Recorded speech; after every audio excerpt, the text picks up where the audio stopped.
Leviticus chapter 23, the King's Sacred Calendar. Part 1, the blood-stained calendar of the Most High. You think this is the end? Nah, this ain't some polite little church service where you get to show off your Sunday suit and then go eat some greasy-ass chicken while the pastor runs off with your hard-earned cash. This is a coronation, and it starts with an absolute demolition of the lies you've been fed since you were a child. I am Brother Bez, and I'm here to lay down the absolute truth of this chapter. You think you know what this book means? You don't. You still sleep. You are sitting on the corner in 2026, looking at your broken down block, looking at your people getting slaughtered in the streets by the same hypocrisy that has kept you in chains for 400 years, and you still think the white man's holidays are holy. Stop playing. You are worshiping your own captivity. This ain't a Sunday school lesson. This is an unbroken river of street revelation, and we are about to tear every single symbol and lie open, piece by piece, right here on this concrete. Listen, real talk. The system has had you blind, but Yah has opened my eyes to press the truth into scattered Israel on this very corner. Let us get straight into what Yah showed Moses, because the very first verse of Leviticus chapter 23 shows you who owns this calendar. Leviticus chapter 23 verse 1 says, "And the Lord spake unto Moses, saying," notice that, Yah didn't speak to the Pope. He didn't speak to the president. He didn't speak to these punk-ass Cadillac driving preachers who tell you that the law is done away with while they slip their hands into your pockets for a tithe. Yah spoke to Moses to give a message to his people. Not a message for the whole damn world.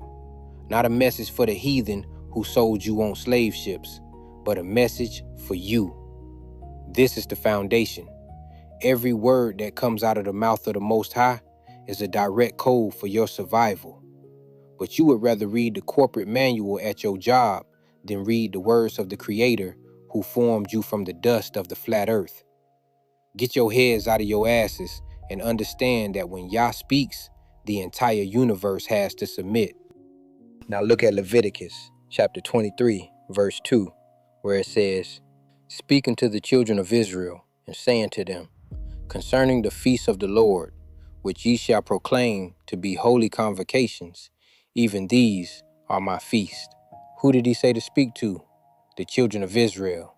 That is you, the so-called Negro, scattered to the four corners of this flat earth.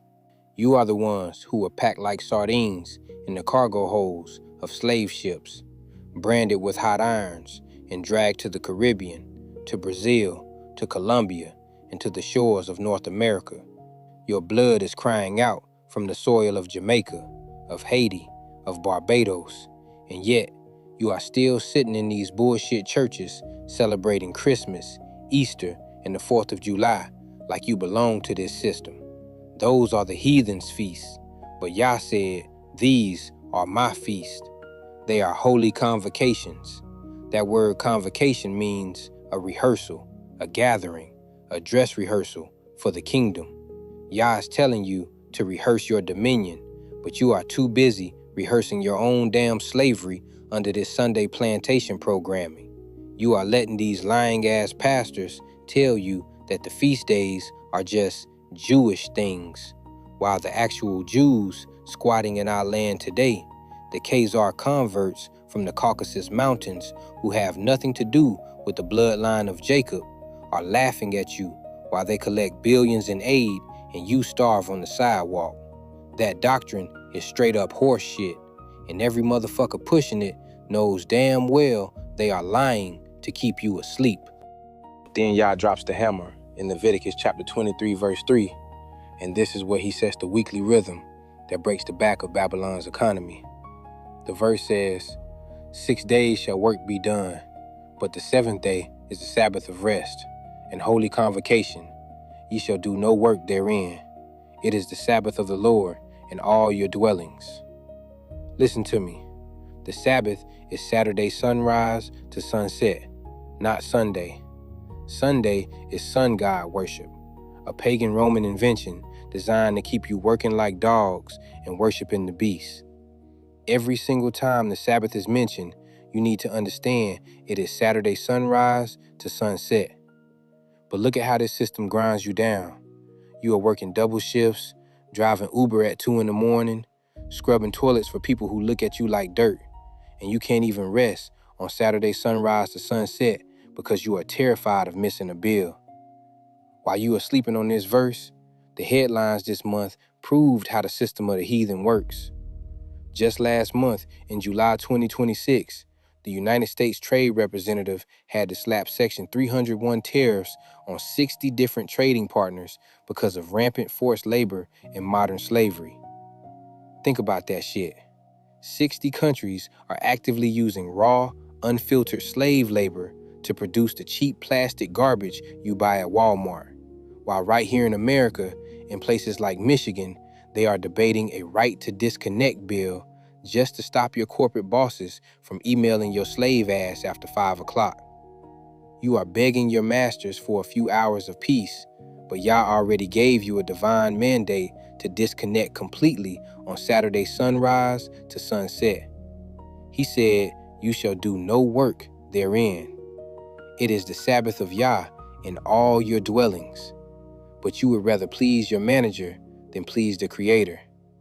You are so addicted to the hustle of the plantation that you think resting on Saturday sunrise to sunset is a sin against your bank account. You still sleep. The Most High set that day apart as a boundary, a holy convocation, but you have let whip and chain Christianity convince you that your labor belongs to the system 7 days a week. Look at Leviticus chapter 23, verse 4, which says, "These are the feasts of the Lord, even holy convocations, which ye shall proclaim in their seasons." Yah has a season for everything. He runs his reality on a precise clockwork, on the moon and the sun inside the pressurized dome of this flat earth. He didn't set his seasons according to the Gregorian calendar of the Roman beast system. The Roman calendar has you starting your day at midnight in the dark like a bunch of goddamn thieves, and starting your year in the dead of winter when everything is rotting and dead. That is pagan madness. Yah's calendar is alive. His seasons are tied to the greening of the earth, the harvest, and the light. When you ignore his seasons, you are out of alignment with the very dirt you were created from. You are celebrating New Year's with alcohol and debauchery in January, while Yah is saying the real year starts when the life breaks through the ground. Stop letting these colonizer doctrines dictate when you worship, when you rest, and when you eat. Now we get to the blood. Leviticus chapter 23, verse 5 says, "In the 14th day of the first month at even is the Lord's Passover." Real talk, this is where the raw, uncut judgment of Yah comes into full view. The Passover is not some cute little dinner with matzah crackers and grape juice. The Passover is a memorial of blood and terror. It is the night Yah personally went through the land of Egypt and slaughtered the firstborn of every household that didn't have the blood of the lamb painted on their doorposts. And when Yah destroys, he does not do it politely. Picture that night in Egypt, when the clock struck midnight in their Roman-style reckoning, but twilight in Yah's order. The breath was ripped straight out of the lungs of Egypt's strength. The wailing of those Egyptian mothers echoed for miles through the dark, screaming that would make your skin crawl. Mothers waking up to find their babies cold, stiff, and blue in their cribs. Think about the physical reality of the plagues that led up to that night.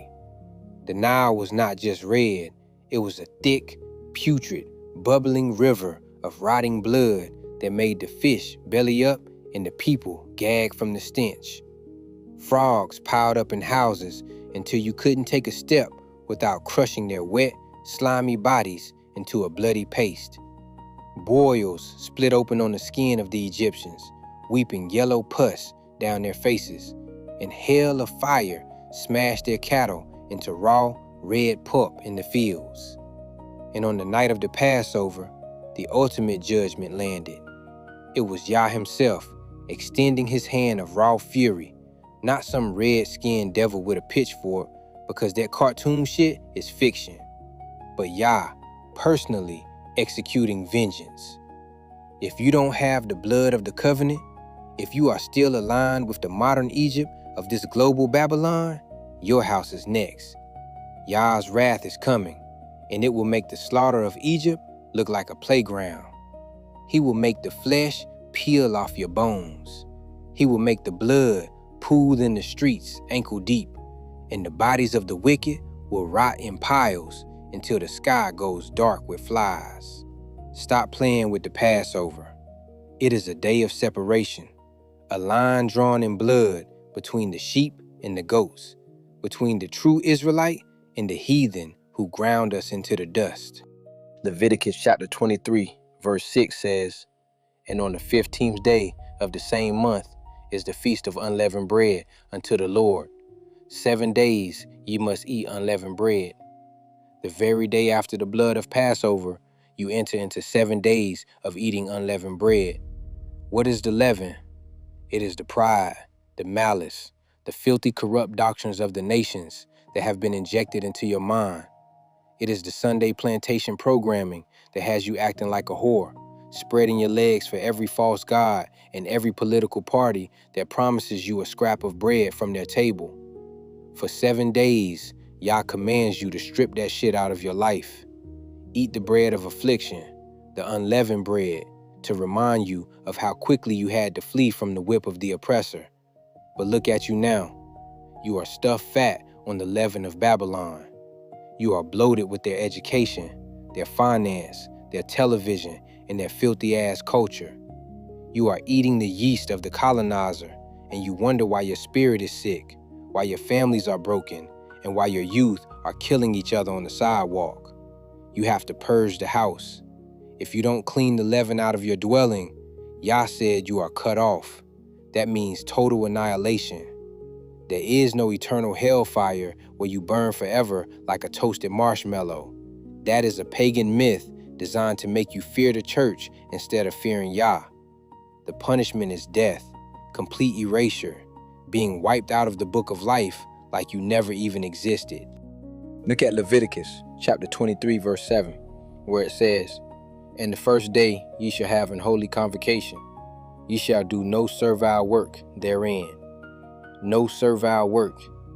That means no slaving for the man's profit on that day. It is a complete shutdown of the labor that enriches your oppressors. But what do we see on the block?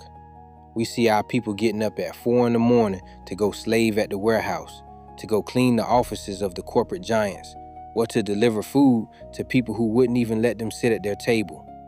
The transatlantic slave trade never ended. They just changed the chains from iron to debt, from whips to credit scores, and you are still doing the servile work. While the elites of this country are passing new Section 301 tariffs to stop imports made with forced labor from 60 different nations, they are running a digital slave plantation right here inside their own borders. They want you working on the holy convocations.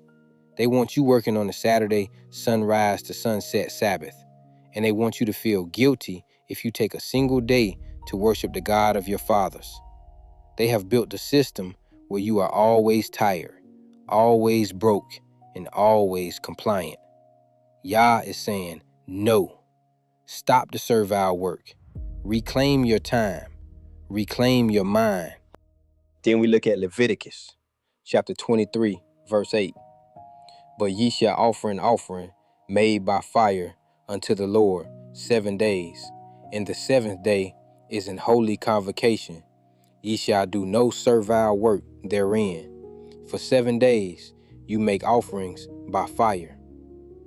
Fire is the ultimate agent of purification and judgment. When Sodom burned, Yah did not use a polite match. He rained down sulfur and brimstone like napalm, making the skin bubble and melt off the bodies of the wicked as they ran screaming through the streets. The fire of Yah is real, and it is coming for this system. The offering made by fire represents the complete dedication of your life, burning away the dross of the plantation. And on the 7th day of this feast, you have another holy convocation with no servile work. It is a double boundary, a double wall of protection around your soul. Yah is forcing you to rest, forcing you to step back from the grind, because he knows that if you stay on their hamster wheel, you will eventually become just like them. He wants you pure, but you are fighting to stay dirty. You are fighting for your right to work on Saturday, sunrise to sunset, fighting to keep your Sunday church traditions, and fighting to stay in the good graces of the people who put the noose around your ancestors' necks. Now look at Leviticus chapter 23, verse 9 and 10. And the Lord spake unto Moses, saying, Speak unto the children of Israel, and say unto them, When ye be come into the land which I give unto you, and shall reap the harvest thereof, then ye shall bring a sheaf of the firstfruits of your harvest unto the priests. Notice the promise here. When ye be come into the land which I give unto you. Yah did not intend for you to stay in the ghetto forever. He did not intend for you to be tenants in projects and rundown apartments owned by people who hate your guts. He has a land for you, an inheritance, a complete dominion over this flat earth. But he says, when you reap that harvest, you must bring the firstfruits to the priests. The firstfruits, the very first and best of what you produce. But look at what the fake Christian church has done with this concept. They have turned firstfruits into a goddamn shaking down session. They tell you to write a check for the first paycheck of the year and give it to some slick talking pastor so he can buy a new Mercedes or pay off his mistress, while your own children are wearing shoes with holes in them. That is hypocrisy at its finest. They take the holy laws of Yah and reverse engineer them to extract wealth from the poor, while they teach you that the rest of the law is dead. If the law is dead, why the fuck are you still tithing? Why are you still bringing your first fruits in paper currency to a building with a cross on it? That cross is a pagan symbol of death, a sign of the curse, but you worship it because of your Sunday plantation programming. The true first fruits belong to Yah under his order, not to some fake-ass church. Finally, let us look at Leviticus chapter 23, verse 11, which says, And he shall wave the sheaf before the Lord to be accepted for you. On the morrow, after the Sabbath, the priest shall wave it. This is the wave offering. The priest takes the sheaf of the firstfruits and waves it before Yah so that you can be accepted. And when does he wave it? On the morrow after the Sabbath. That Sabbath is Saturday, sunrise to sunset. The morrow after that Sabbath is Sunday, the first day of the week, but it is entirely anchored and defined by the rest you kept on Saturday, sunrise to sunset. You cannot have a true first fruits offering if you did not keep the Saturday, sunrise to sunset Sabbath that came before it. The two are locked together. The waving of the sheaf is the sign of life, the sign of resurrection, the sign that the harvest is holy because the first of it was given to the Most High. This is how Yah accepts you, not through your own self-righteousness, not through your fringes or your long beards, which are not even required under the Melchizedek order anyway. So stop playing dress up with your little blue tassels, but through your obedience to his times and his calendar. If you do not align with his Saturday, sunrise to sunset Sabbath, your first fruits are rejected, your harvest is cursed, and your house will be left desolate. Now, we have only just cracked open the door of Leviticus chapter 23. We have walked through the weekly Sabbath of Saturday sunrise to sunset, the bloody separation of the Passover, the purging of the unleavened bread, and the presentation of the first fruits. This is the calendar that the enemy tried to erase from your history so they could keep you working on their global slave plantation. They wanted you to forget who you are, forget when to rest, and forget the power that comes from aligning with the seasons of the Most High. But the seal is broken now, and the truth is flowing through the streets like a river. In part 2 of this sermon, we are going to get into the count, the 50 days, and the deep revelation of the Feast of Weeks that these churches have completely lied to you about. Do not move from this corner. The judgment is already in the stairwell, and Yah is calling his people out of the garbage of Babylon. Part 2, the 50-day fire and the cry of the corner. You think you survived the blood-spattered threshold of the Passover just to go back to sleep on the corner? But Yah is still speaking on this concrete. This ain't a game, and this ain't some greasy gray Sunday sermon designed to make your flesh feel comfortable while your soul is rotten. We are picking up this sword exactly where we left off, and we are cutting deep into the marrow of this system. Look at Leviticus chapter 23, verse 12. Yah says, "And ye shall offer that day when ye wave the sheaf, and he lamb without blemish of the first year for a burnt offering unto the Lord." Look at the raw, unfiltered demand of the Most High. He didn't ask for some half-assed, sick, limping animal from the back of the barn. He demanded a lamb without blemish. And what does your Sunday plantation programming teach you? They teach you that you can give Yah your leftovers. You give this system your strength, your youth, your 9-to-5 sweat, and then you bring your tired, broken, stressed out, medicated self to church on Sunday and think the Creator is pleased with your pocket change and your sleepy ass songs. Stop playing. That lamb had to bleed. Picture the raw, physical reality of that sacrifice. This wasn't some clean, sterile church ritual. The priest didn't have a nice little silver cup. He had a sharp-ass knife. He grabbed that young lamb, pulled his head back, and sliced the throat open until the hot, dark red blood sprayed across the dirt, steaming in the morning air. The animal is kicking. Its lungs are gurgling through its own sliced windpipe, and the blood is pooling around the priest's sandals. That is the cost of approaching the king. Yah demands your absolute best, your pure dedication, but you are still offering the blemished scraps of your life to the system of your oppressors, while expecting the God of Israel to bless your hustle. Let us press further into the grease and the smoke with Leviticus chapter 23, verse 13, which says, "And the meat offering thereof shall be 2/10 deals of fine flour mingled with oil, an offering made by fire unto the Lord for a sweet savor. And the drink offering thereof shall be of wine, the 4th part of an hin." Real talk. Look at what Yah is putting together here. Flour, oil, and wine. These are the lifeblood elements of the earth. He is telling you that the physical substance of your survival belongs to him first. The fine flour had to be mingled with oil, and the wine had to be poured out as a drink offering. When that fat and flour hit the hot bronze altar, the fire didn't just burn it, it devoured it.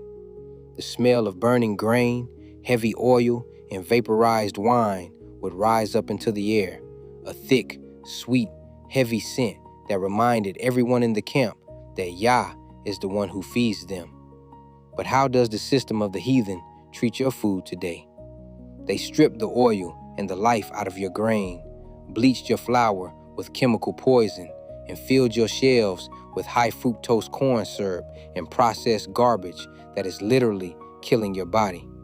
They got you eating slave rations from the dollar store, while your pastors are getting fat on steak and lobster bought with your tithe money. The flour is rancid, the oil is synthetic, and the wine they serve you in those little plastic cups on Sunday is nothing but cheap grape juice loaded with preservatives. Yah commanded a sweet savor of real, pure substance, but you are satisfied with the toxic waste of the colonizer. You still sleep. You don't even realize that your physical sickness is a direct result of being out of alignment with the agricultural laws of the Creator. Look at the discipline Yah demands in Leviticus chapter 23, verse 14. "And ye shall eat neither bread, nor parched corn, nor green ears, until the self-same day that ye have brought an offering unto your God. It shall be a statute forever throughout your generations in all your dwellings. Listen to me close. This is about restraint. Yah is saying, you do not touch the new crop. You do not put a single grain of parched corn in your mouth, and you do not roast a single green ear until you have acknowledged him first. It is a statute forever. That means it didn't expire when some Roman emperor decided to change the laws and the times. It means whether you are living in the projects of Chicago, the favelas of Rio de Janeiro, the slums of Kingston, or the concrete apartments of London, wherever you are scattered, this law is written in your bloodline. But what does our people do? We are so addicted to instant gratification that we can't wait for anything. We want the bag today. We want the food today. We want the pleasure today. And we don't care if we have to violate every single commandment of the Most High to get it. You are so terrified of missing a meal from Babylon's table that you will compromise your entire heritage just to keep your stomach full. Yah set a boundary to test your faith, to see if you would trust him to bring the rain, or if you would run back to Egypt begging for their rotten scraps.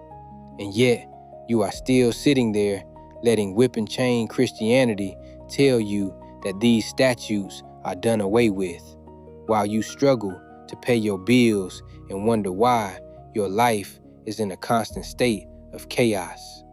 Now look at the count, because this is where the calendar starts to run on Yah's divine clockwork.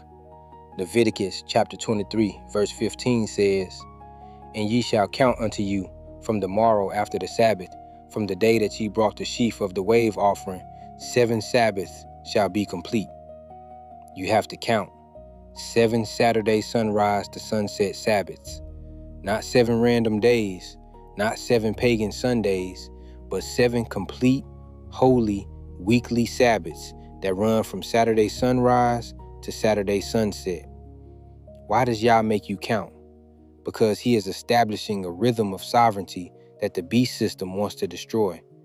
The enemy does not want you counting. They want you locked into their Gregorian grid where you lose track of the times and the seasons. They want you so exhausted from working double shifts, so burnt out from chasing their paper currency that you don't even know when the Sabbath begins or ends.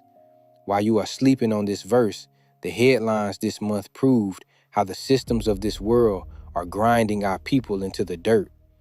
Just this month, in August 2026, agricultural workers across North America have been dropping dead in the fields from extreme, scorching heat waves because these greedy corporate farm owners refuse to give them basic human breaks or shade.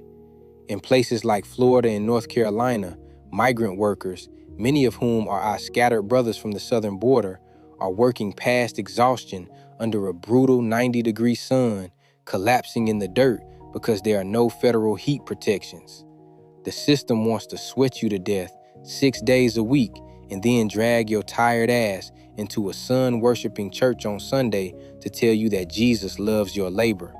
They are slaving you for their harvest, but Yah told you to count your own weeks, to keep your own Saturday sunrise to sunset Sabbaths, and to find your rest in him. Look at Leviticus chapter 23, verse 16, where the countdown hits its peak. Even unto the morrow, after the 7th Sabbath, shall ye number 50 days, and ye shall offer a new meat offering unto the Lord. 50 days. This is the Feast of Weeks. This is what these lying-ass churches call Pentecost. But they have completely corrupted the meaning of this day. They got you thinking that Pentecost is about jumping over pews, screaming like a bunch of damn lunatics, rolling on the carpet in your Sunday best, and speaking in some made-up, babbling gibberish that nobody can understand. That shit is not of Yah. That is straight-up pagan voodoo wrapped in a Bible cover. The real Pentecost, the 50-day count, was about the harvest of the first fruits of the wheat. It was about offering a new meat offering to the Most High. It was the day Yah gave the law on Mount Sinai, writing his covenant in fire. When the Spirit was poured out in the New Testament on that self-same day, it wasn't so you could act like a possessed fool in a storefront church. It was to write that very same law upon the hearts of scattered Israel so they could finally keep it. But you would rather have the emotional high of the music than the discipline of the law. You want the goosebumps, but you don't want the commandments. And look at what Yah commands you to bring on this 50th day in Leviticus, chapter 23, verse 17. Ye shall bring out of your habitations 2 wave loaves of 2/10 deals. They shall be of fine flour. They shall be baken with leaven. They are the first fruits unto the Lord. Stop right there and look at this. This is a deep mystery that these blind pastors will never show you because they don't have the key. Every other grain offering that went onto the altar of Yah had to be strictly unleavened. Leaven represents sin, pride, and the corrupt doctrines of the heathen.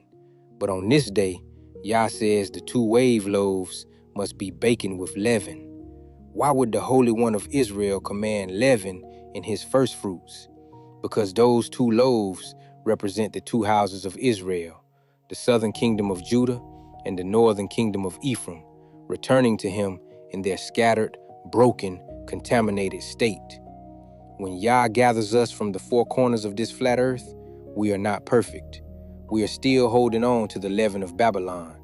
We are still carrying the filth of our captivity, the trauma of the slave ships, the lies of the Sunday school, and the habits of the ghetto. We are baking with leaven, but Yah says, bring them anyway. He takes our broken, leavened asses, and the priest waves us before him as holy first fruits. He doesn't wait for us to be flawless before he accepts us. He accepts us in our brokenness, so he can purge the leaven out of us through his judgment. But you got these self-righteous, costume-wearing camp leaders telling you that if you don't wear their little blue tassels, or if you shave your face, you are completely cast off. They are lying to you. They are putting heavy burdens on your back while they play dress up. But Yah is looking for the broken, leavened heart that is willing to be waved before his face. Look at Leviticus chapter 23, verse 18. And ye shall offer with the bread 7 lambs without blemish of the first year, and 1 young bullock, and 2 rams. They shall be for a burnt offering unto the Lord, with their meat offering and their drink offerings, even an offering made by fire of sweet savor unto the Lord. The sheer volume of the blood on this day is staggering. 7 lambs, 1 bullock, 2 rams. That is 10 animals getting slaughtered in a single day, their blood pouring out in a continuous stream, their flesh consumed by the fire on the altar. The smell of burning fat, hair, and blood would have been overwhelming. When Yah's fire hits that fat, it bubbles, spits, and crackles, turning the physical strength of those beasts into smoke. That is what it means to serve a consuming fire. This is not a polite, sanitized religion. Our ancestors had to look at that blood and realize that sin has a physical, violent cost. But you have been so softened by this effeminate, whip and chain Christianity that you think the Most High is just a loving grandfather who doesn't mind if you live like a whore as long as you believe in your heart. You got these preachers telling you that God is all love, while they ignore the reality that he is preparing a slaughter for the wicked that will make the ancient altars look like a joke. When he returns, the blood will not be from lambs. It will be the blood of the heathen and the rebellious of our own people, pooled ankle deep in the streets while their flesh rots off their bones and their eyes melt in their sockets. Then look at Leviticus chapter 23, verse 19.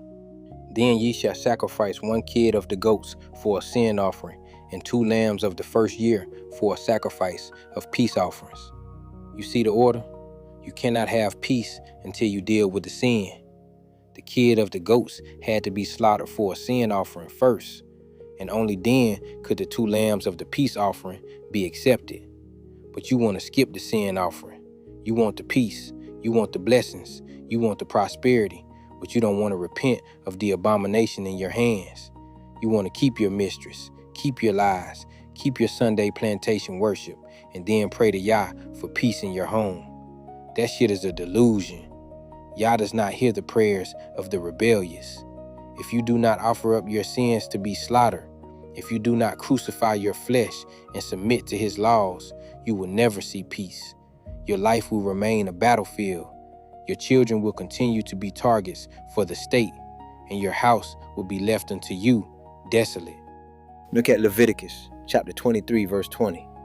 And the priest shall wave them with the bread of the firstfruits for a wave offering before the Lord, with the 2 lambs. They shall be holy to the Lord for the priest. Everything is waved. The bread, the lambs, all of it lifted up and swung back and forth before the presence of Yah. It is a sign of elevation. It is Yah showing the world that his people are being lifted above the common dirt of the earth. But look at where you are right now. You are not elevated. You are at the bottom of every social indicator, begging your oppressors for a job, begging them for justice, begging them for a seat at their table.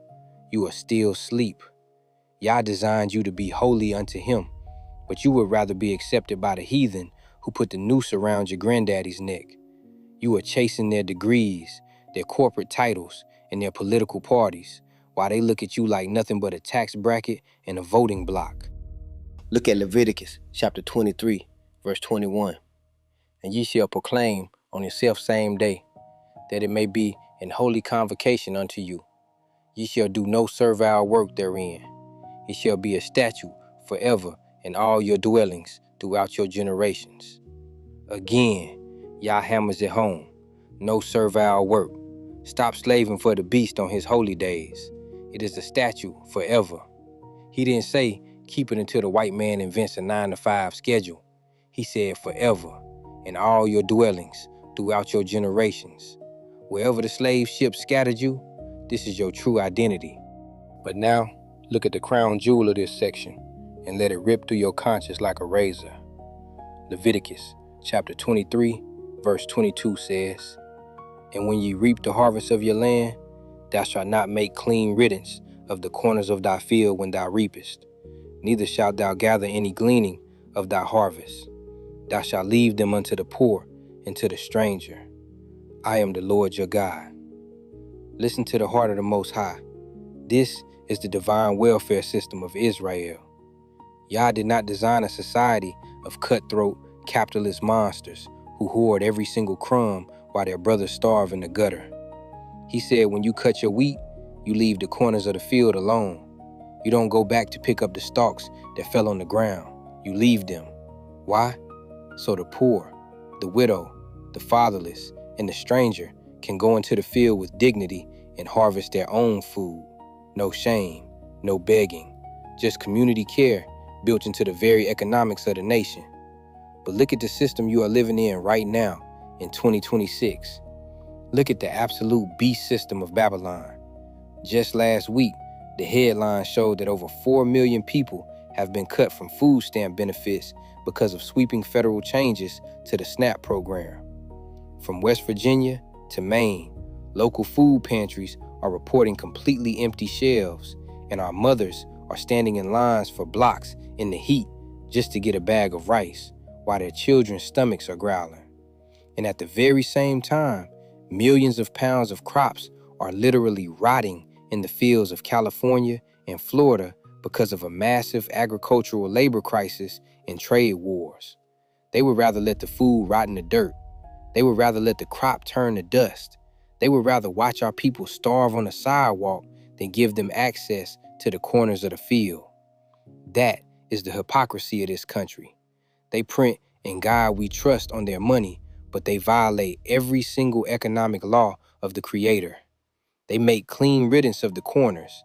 They patent the seeds. They inflate the prices of groceries, and they exploit the migrant workers until they die of heat stroke in the dirt, all to protect their corporate profit margins. You think this system is ever going to feed you? You think these politicians are ever going to look out for you? Stop playing. They have built a digital plantation where the corners of the field are locked behind paywalls and credit scores, while they let our youth starve and turn to the streets just to survive. Yah said, I am the Lord your God.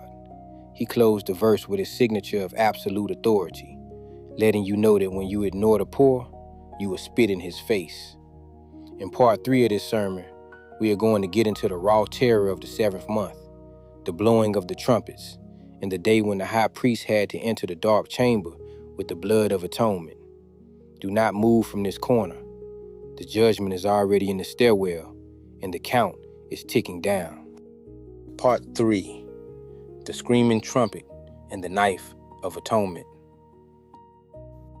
You thought the blood of the first fruits was the end of the line, but Yah's just getting started with the cleansing of this filthy half-dead earth. Real talk, you are sitting on the corner in 26, thinking you can slide through the cracks of history without facing the raw weight of the 7th month. But the calendar is turning, and the clock is ticking down to your absolute destruction if you don't get your mind right. Look at Leviticus chapter 23, verse 23. It starts with the same thunder that broke the heavens over Egypt. And the Lord spake unto Moses, saying, Stop playing. Every single time Yah opens his mouth, it is a royal decree, a line cut in the dirt that you cannot cross without getting your head split open by his wrath.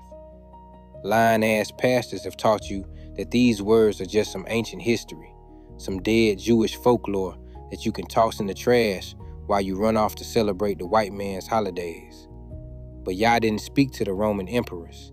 He didn't speak to the Pope, and he damn sure didn't speak to your Cadillac driving preacher who is currently using your tithe money to sleep with his secretary.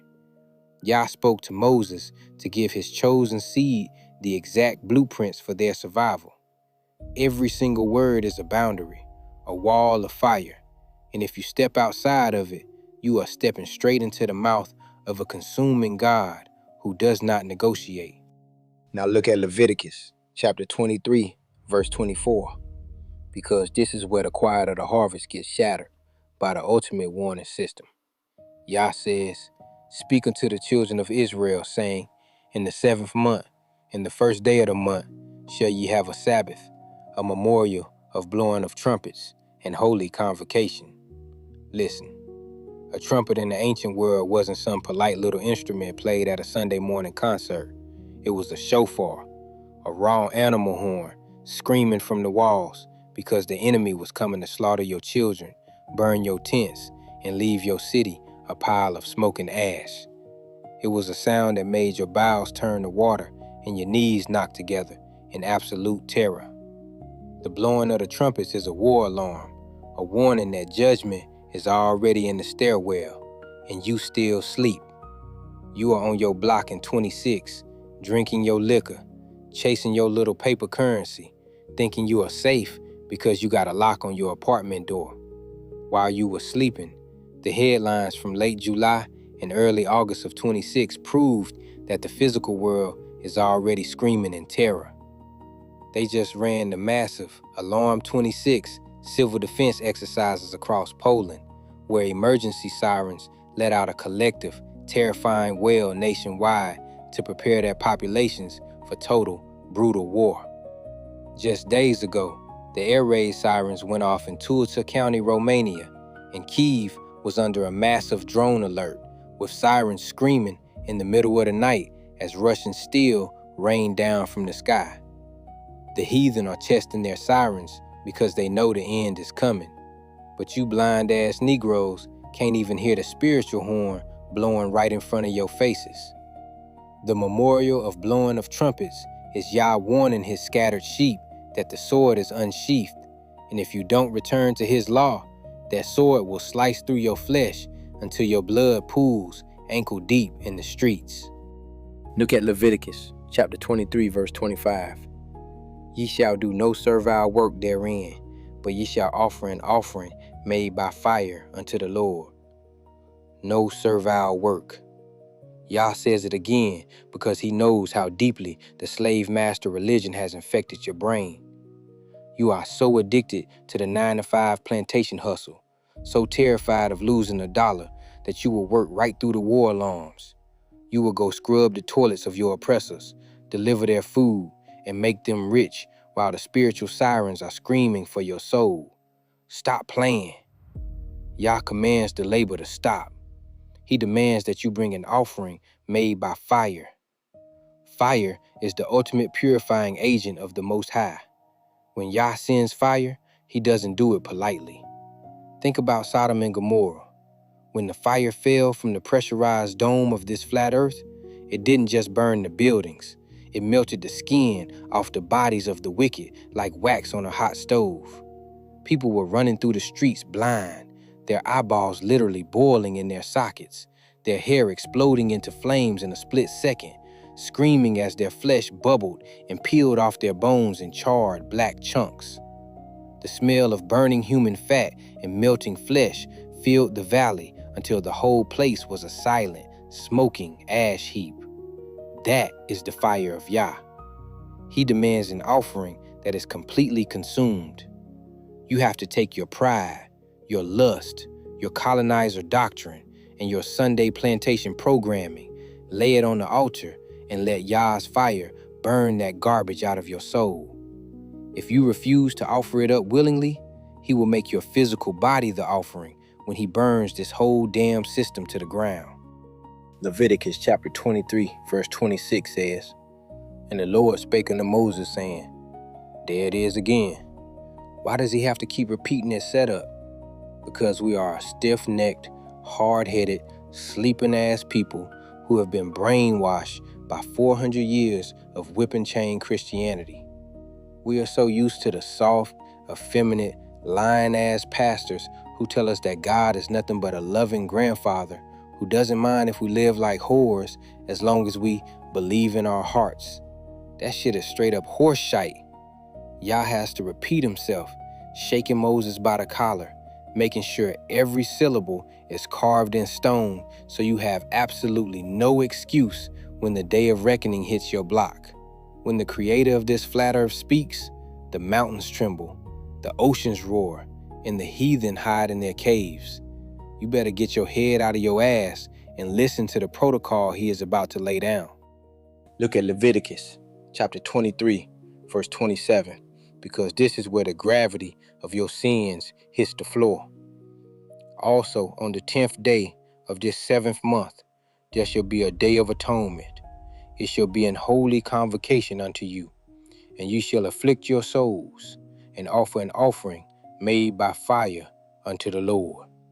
The Day of Atonement, Yom Kippur, the most terrifying, heavy, blood-spattered day of the entire year. This was the day the high priest had to take the raw, steaming blood of the goat into the most holy place, behind the thick veil, into the pitch-black chamber where the Ark of the Covenant sat. He had to sprinkle that blood on the mercy seat to cover the sins of the nation.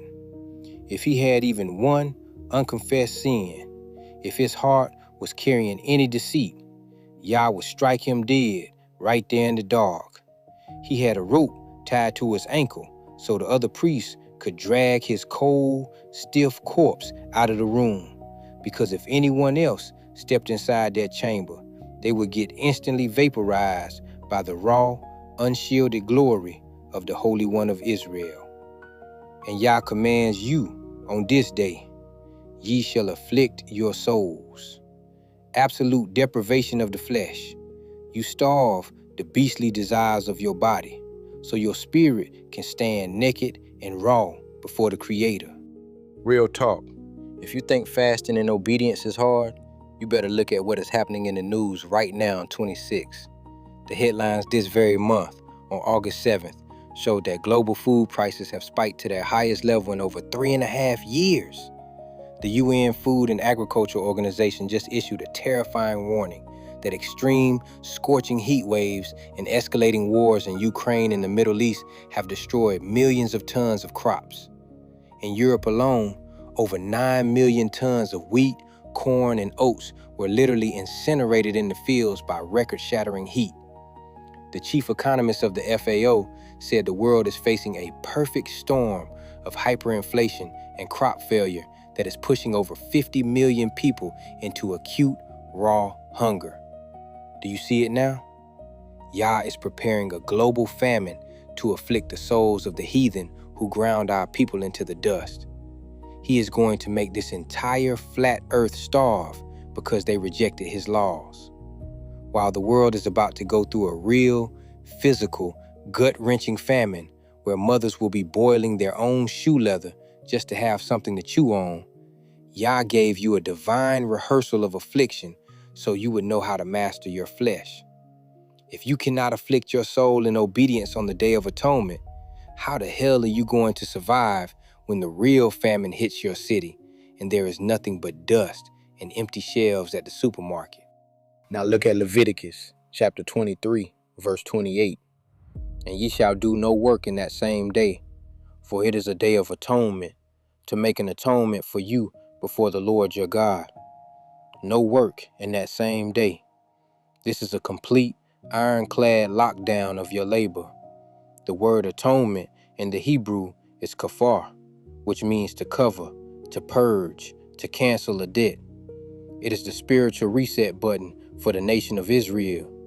You cannot buy your way out of this. You cannot work your way out of this. You cannot slide some slick cash to your pastor to get your sins covered. This is about you standing before the Creator, admitting that you are nothing but filthy rags without His mercy. But how do you treat this day? You treat it like a regular Thursday. You are so terrified of losing 24 hours of wages from your corporate slave master that you will drag your tired, miserable ass to work on the most solemn day of the year. You will sweat for the heathen. You will build their empires, and you will secure their profit margins while the ledger of your life is piling up with unpaid spiritual debts. You still sleep.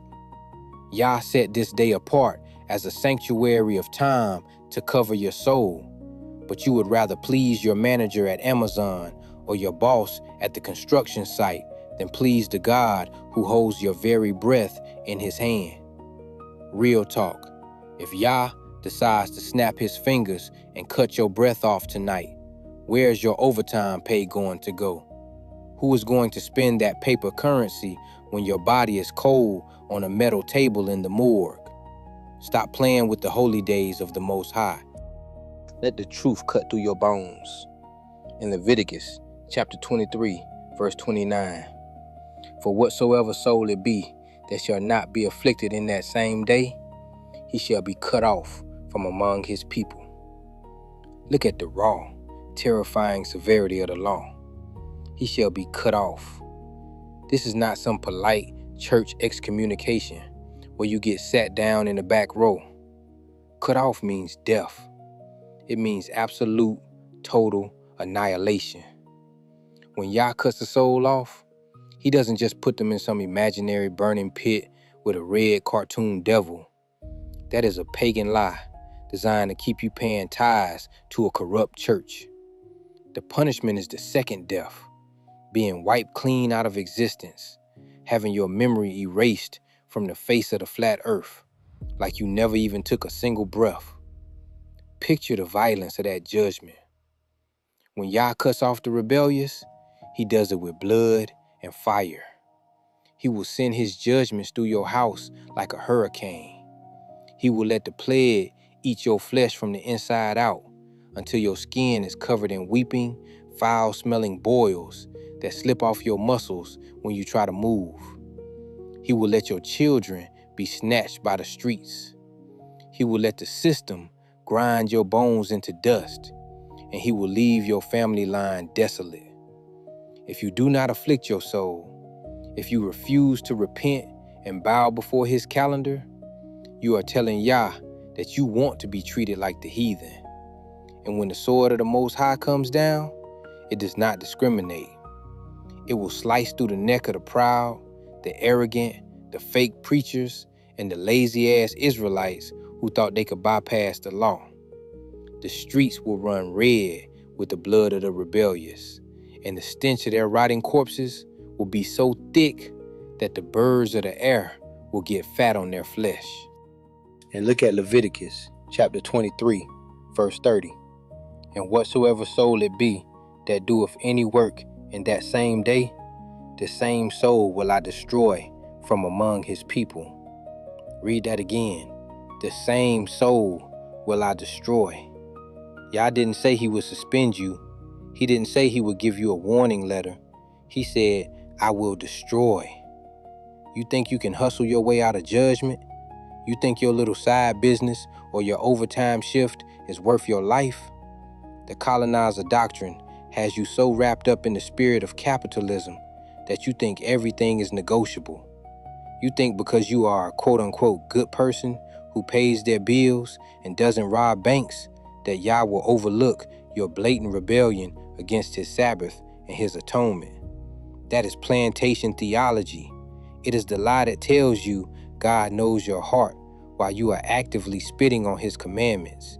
Yah does know your heart, and he says it is deceitful and desperately wicked. He demands obedience, not your excuses. If you work on the Day of Atonement, you are declaring that the system of Babylon is your God, that the dollar is your savior, and that you trust your own hands more than you trust his power. Yah will let that very system you worship swallow you whole. He will let your bank account be wiped out by inflation.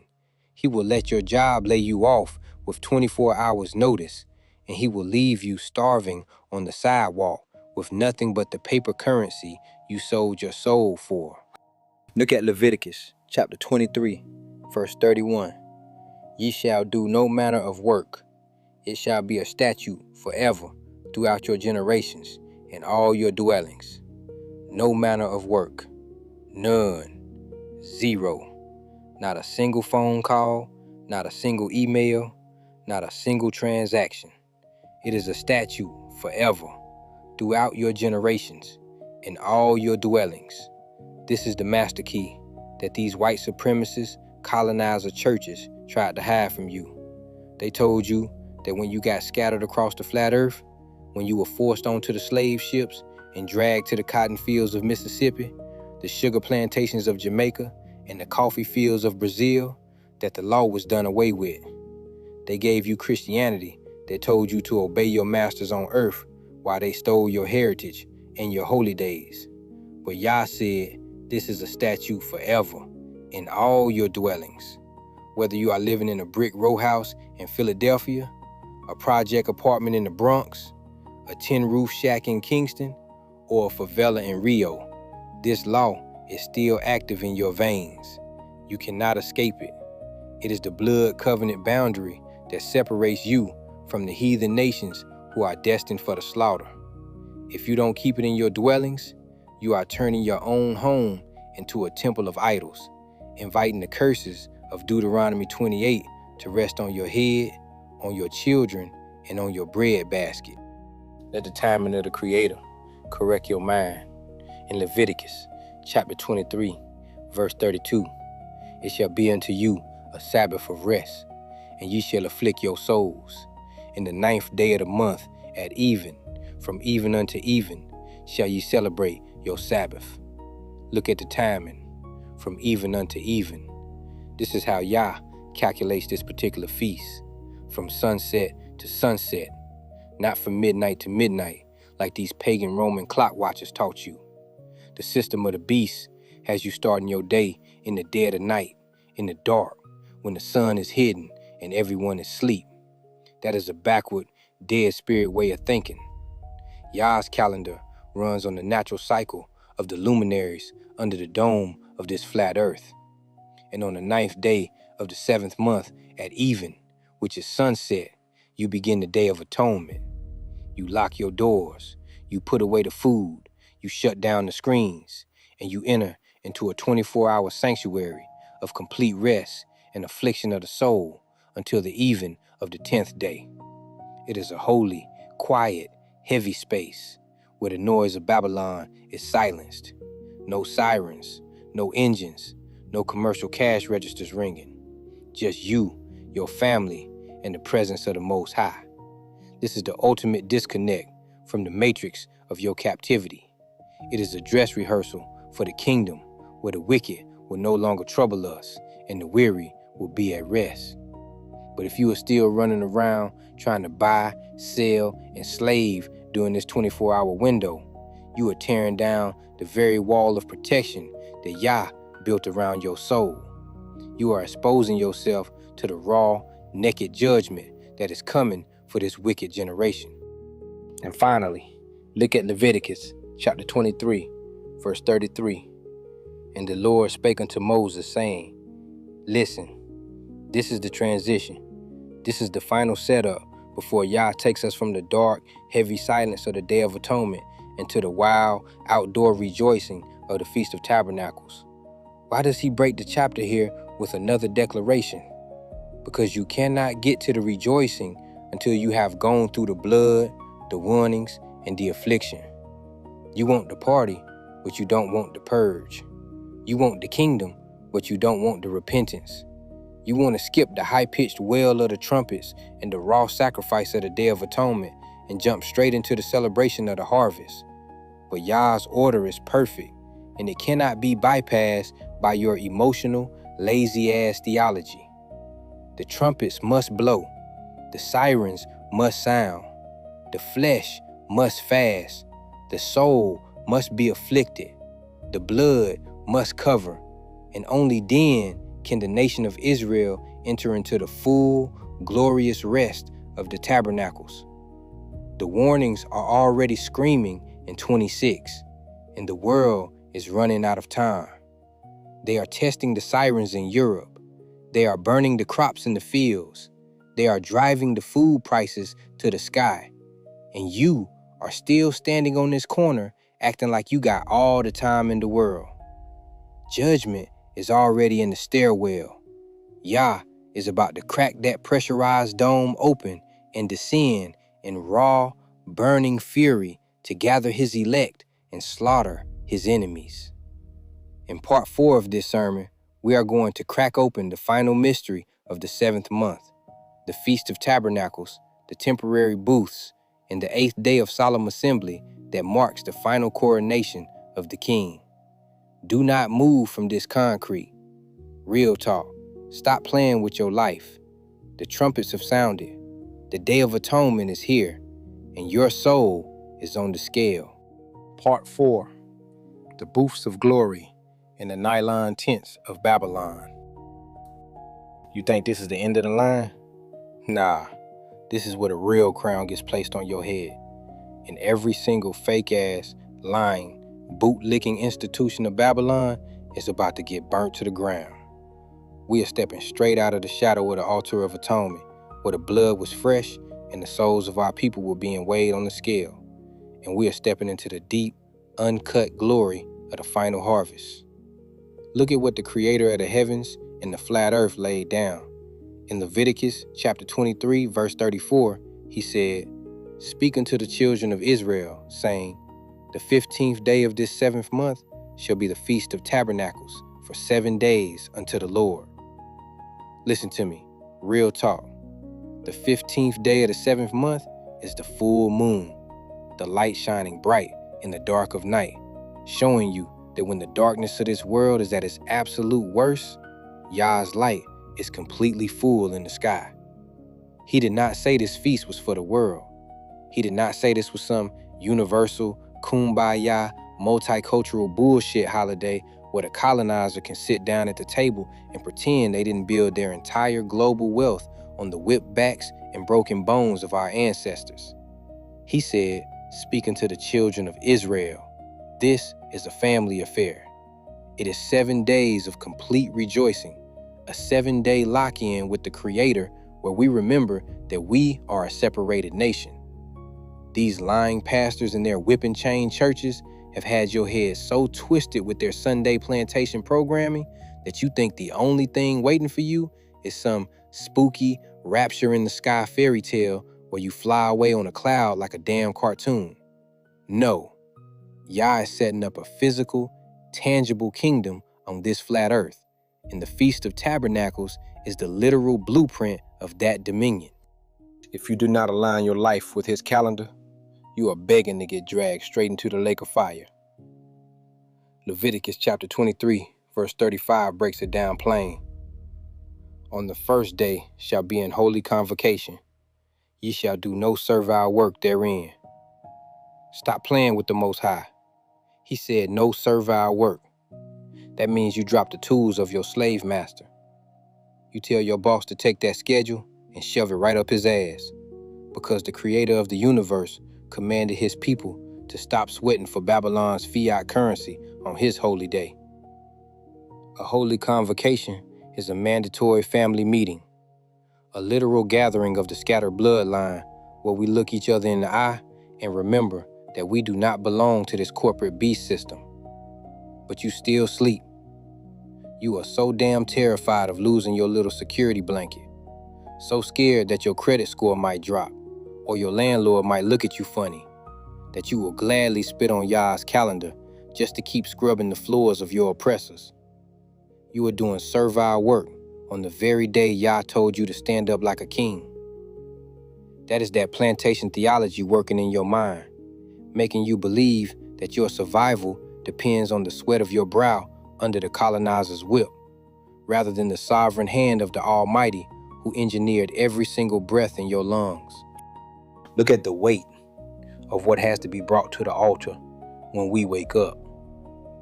Leviticus chapter 23 verse 36 says, 7 days ye shall offer an offering made by fire unto the Lord. On the 8th day shall be an holy convocation unto you, and ye shall offer an offering made by fire unto the Lord. It is a solemn assembly, and ye shall do no servile work therein. 7 days of fire. That means your devotion cannot be some half-ass, lukewarm Sunday morning performance where you put $5 in a gold plate and then run to the nearest seafood buffet to stuff your face with abominable shrimp and crab. It is a continuous, burning sacrifice. And then he drops the hammer of the 8th day. That 8th day is the picture of eternity. It is the new beginning after the complete cycle of 7 is finished. It is a solemn assembly, a holy, locked-in gathering of the elect where no slave work is permitted.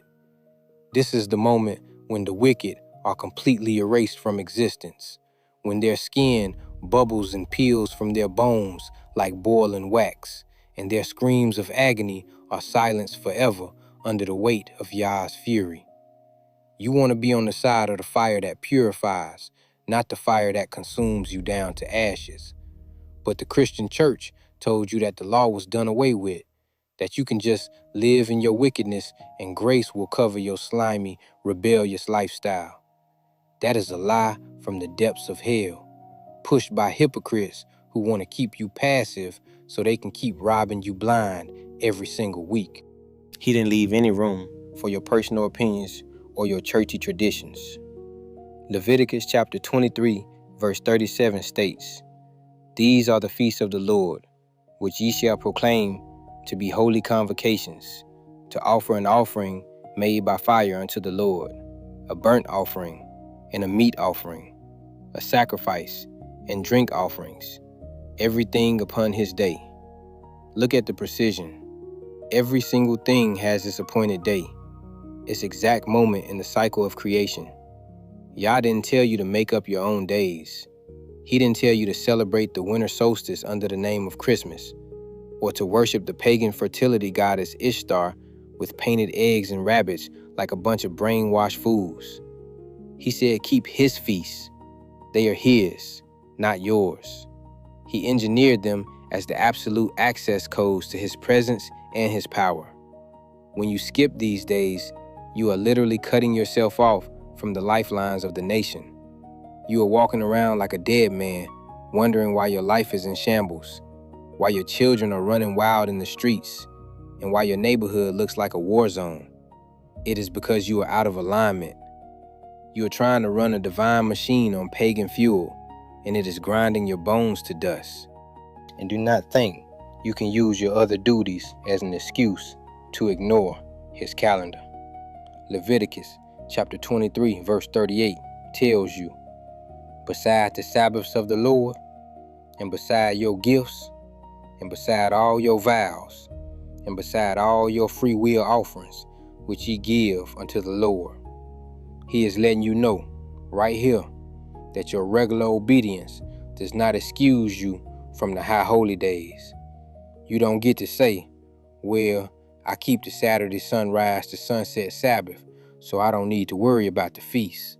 No, you don't get to negotiate with the creator of the universe.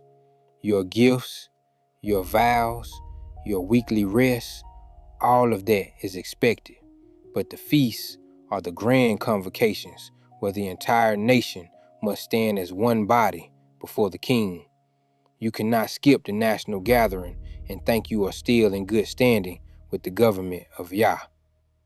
But our people are so stubborn, so full of intellectual pride, that they want to dissect the word to find a loophole that lets them stay comfortable in their captivity. They would rather spend their energy arguing on internet forums about fringes and beards than actually humbling their hearts and gathering with their brothers in the raw spirit of obedience.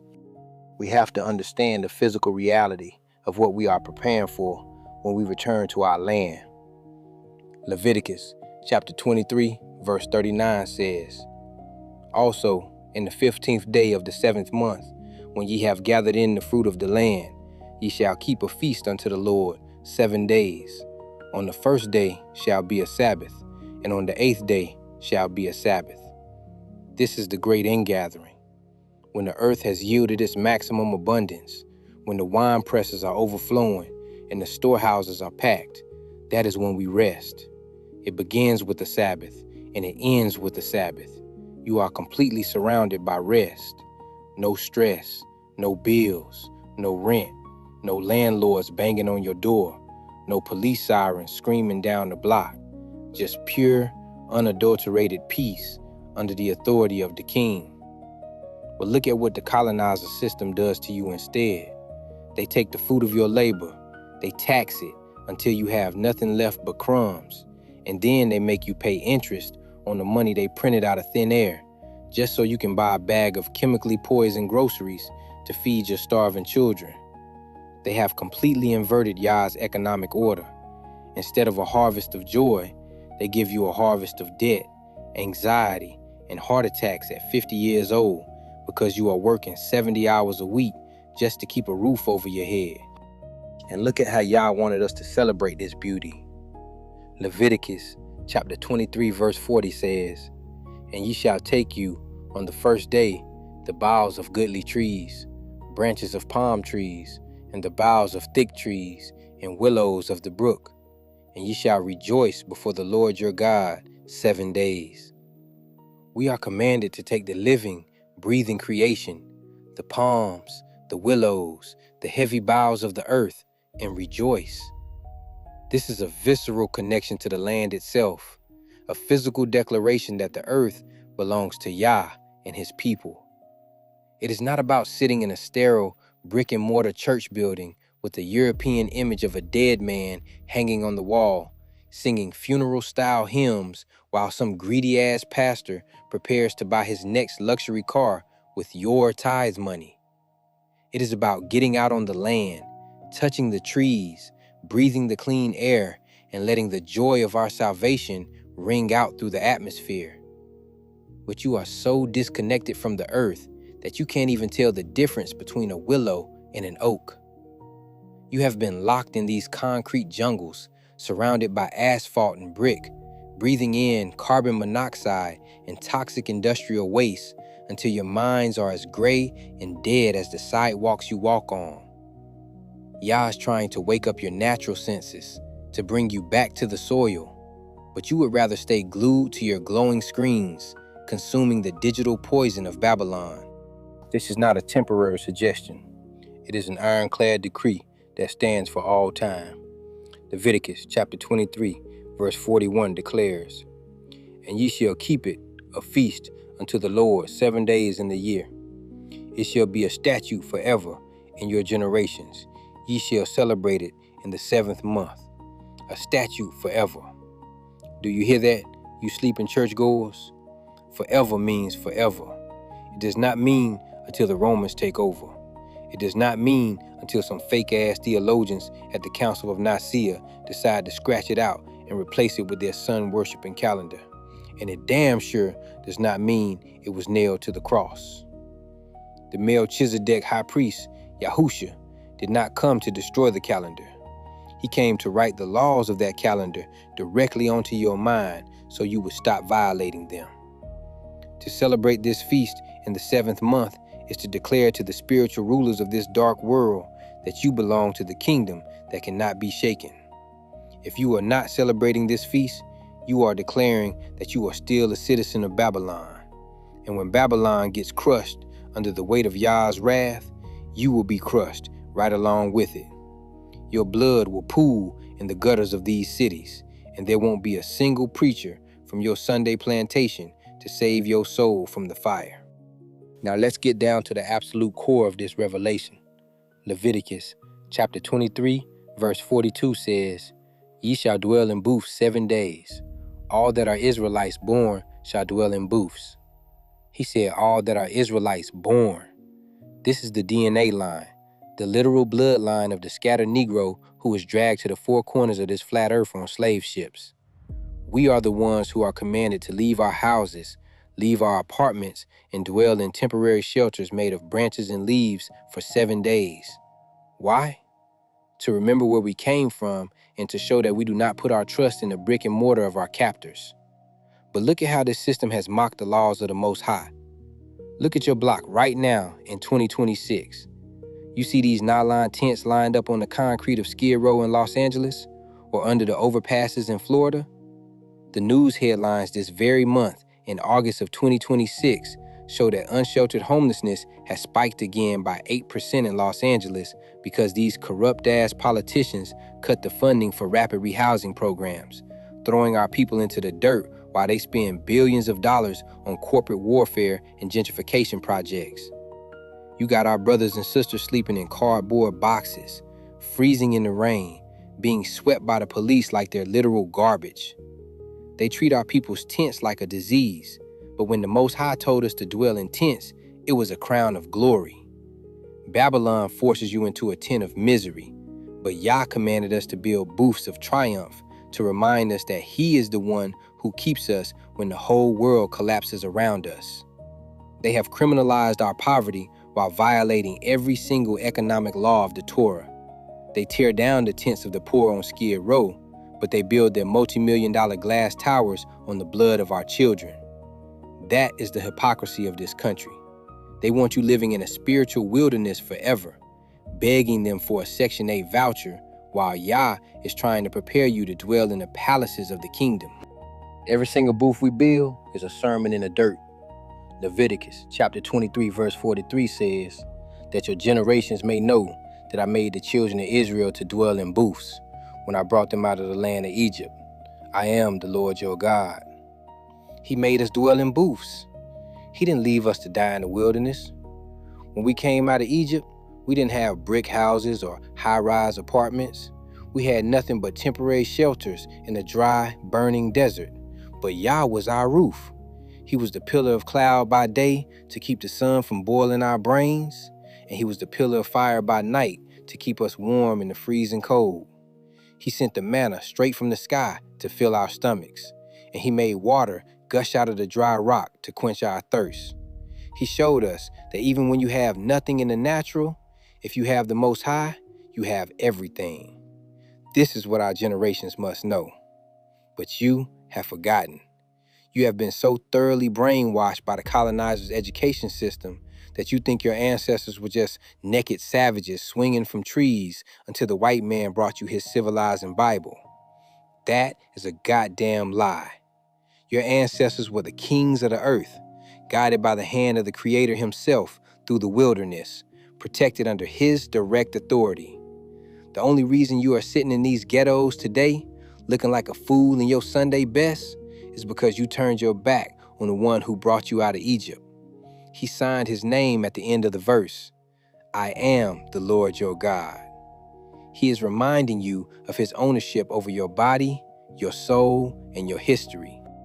And finally, look at the completion of the order. Leviticus chapter 23, verse 44 closes the book. And Moses declared unto the children of Israel the feast of the Lord. Moses didn't keep this a secret. He didn't hide it behind a paywall, and he didn't sell it to the highest bidder in some theological seminary. He declared it straight to the nation, from the greatest to the least, so that no man will have an excuse when the day of judgment arrived. And that is exactly what I am doing on this digital street corner in 2026. I am pressing this truth into your bones, pouring it out like hot lead into your ears, so you can never stand before the Creator and pretend you didn't know the times. The calendar has been declared. The Sabbaths have been laid out. The blood of the Passover has been shown. The purging of unleavened bread has been demanded. The first fruits have been waved. The trumpets have screamed their warning. The Day of Atonement has cut through your flesh. And now, the booths of tabernacles are waiting for you to step inside. You have heard the entire chapter, from verse 1 to verse 44. There are no more excuses left for you on this block. The church has lied to you, the government has enslaved you, and your own mind has been your worst enemy. But today, the seal is completely broken. If you are an Israelite born, your marching orders are clear. You must drop the pagan calendar of your slave masters. Stop working on the Saturday sunrise to sunset Sabbath and align your household with the feast of the Most High. We are packing up the microphone on this digital corner, but the judgment is already on the horizon. The count is ticking down to the final second. Repent, Israel. Come out of the filthy, whoring churches of Babylon and return to the pure, unadulterated laws of your Creator. The kingdom is ours, but only the obedient will pass through the gates. Wake up. Stop playing. This is Brother Bez, and the word of Yah stands forever. Peace to the elect and swift destruction to the wicked. Let the block shake. We out.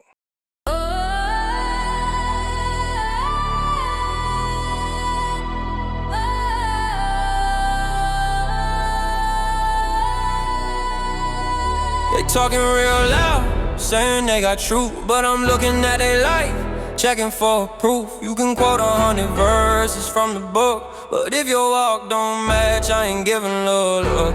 Claiming that they righteous, posting on the feed, but behind closed doors, living full of greed. Preaching to the people about the holy way, but they stingy with their money every single day. Matthew 7:16, by their fruits you know. So I'm watching how they move, not just a show. Do they love their wife right, treating her with care? Or they flirting with the sisters, acting unaware? Check the fruits, check the life, check the daily grind. Don't just listen to the words, check what's on their mind. Are they patient when it's hard, or they blow up quick? Are they humble when they're right, or they ego trip? I'm expecting the behavior, how they treat the weak. Do they lift up the broken, or they cause them grief? Check the fruits, family, that's the litmus test. Words are cheap and easy, fruit reveals the rest. Check the fruits, don't just hear the talk. Watch the way they living, beat the way they walk. Anybody can quote scripture, anybody preach, but the fruit of the spirit, that's what really reach. Check the fruits, see if love is really there. If it's peace, if it's patience, genuine care. Don't get caught up in the hype or the words they drop. Check the fruits of their life, where the real truth stop. Social media prophecy, talking about the end, but they beefing in the comments with they so-called friend. Claiming they're anointed, hearing from Most High, but they prideful and they boastful. Everything a lie. Check the fruits, is their kindness in their speech, or they tearing people down every time they teach? Do they show up for the tribe when the trouble real, or they disappear and go shoot? That's the fruit you feel. Teacher talking righteousness, dress code super strict, but he lusting after women every chance he get. Check the fruits, is their faithfulness at home, or he got a secret life when he think he all alone? Sister claiming she's devoted, first to quote a verse, but she gossiping and stirring, making matters worse. Check the fruits, is there gentleness and peace, or she starting all the drama, making conflict cease? Leader talking about the kingdom, vision sounding nice, but he controlling and manipulating, that's the vice. Check the fruits, is there freedom in his camp, or everybody walking scared underneath his clam? I'm not saying people perfect, we all got room to grow, but the pattern of your life, that's what really shows. Check the fruits, don't just hear the talk. Watch the way they living, keep the way they walk. Anybody can quote scripture, anybody preach, but the fruit of the spirit, that's what really reach. Check the fruits,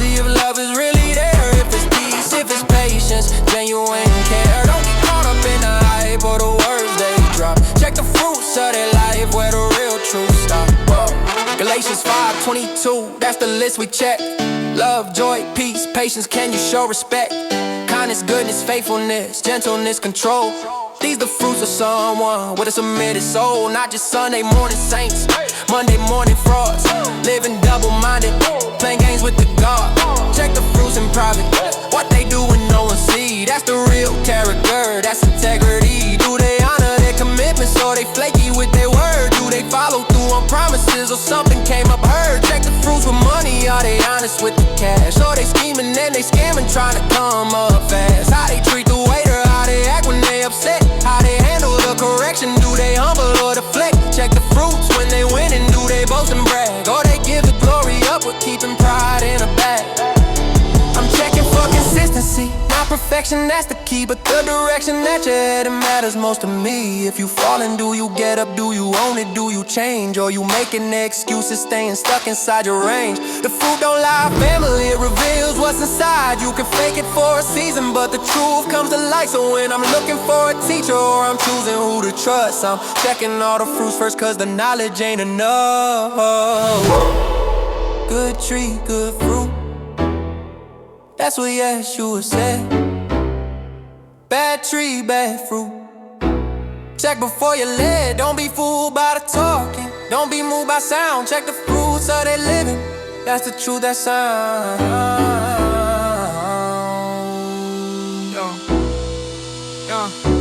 Stop following title,